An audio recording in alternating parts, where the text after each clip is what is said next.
আসসালামু আলাইকুম প্রিয় দর্শক, আমরা এখানে দেখতে পাচ্ছি কৃষি জমিতে বিষ ছিটানো হচ্ছে। এটা একটা মরিচের ক্ষেত। মরিচ বপন করা হয়েছে। ছোটো ছোটো মরিচ অলরেডি ধরেছে। এখন এই বিষটা দেওয়া হচ্ছে যে কৃষি জমিতে যে ছোটো ছোটো মরিচগুলো যে ধরেছে এগুলো যাতে নষ্ট না হয়। ফাঙ্গাস জাতীয় কিছু ছত্রাক আছে, এটা খেয়ে ফেলে।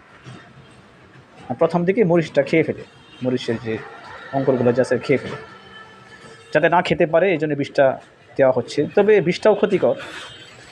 এখন তো ফরমালিনের যুগ, স্বাস্থ্য যুগের একটা ব্যাপার আছে। তবে এই বিষটা না দিলে কোনো উপায় নাই, কারণ যে পরিমাণ ছত্রাক, যে পরিমাণ পোকামাকড় ফসলগুলো খেয়ে ফেলতেছে, ছত্রাক মারানোর জন্য এই বিষটা দেওয়া হচ্ছে। গ্রামগঞ্জে এটার দৃশ্য সবসময় আমরা দেখতে পারি। যে কোনো বেশিরভাগ কৃষি জমিতে এই বীজগুলা দেওয়া হয়।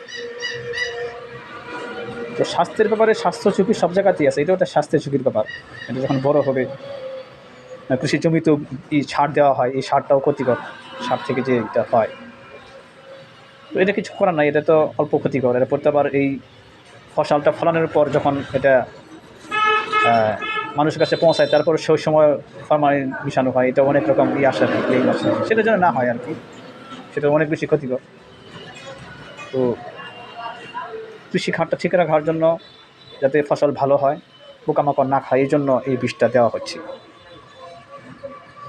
সেটা কৃষকদের সাথে আমরা আলোচনা করলাম। অবশ্য না দিয়ে কোনো উপায় নাই, না দিলে ফসল খেয়ে ফেলছে, নষ্ট হয়ে যাবে। তো প্রিয় দর্শক, ভিডিও যদি ভালো লাগে অবশ্যই শেয়ার করবেন, অন্যদেরকে দেখার সুযোগ করে দিবেন। ধন্যবাদ সবাইকে।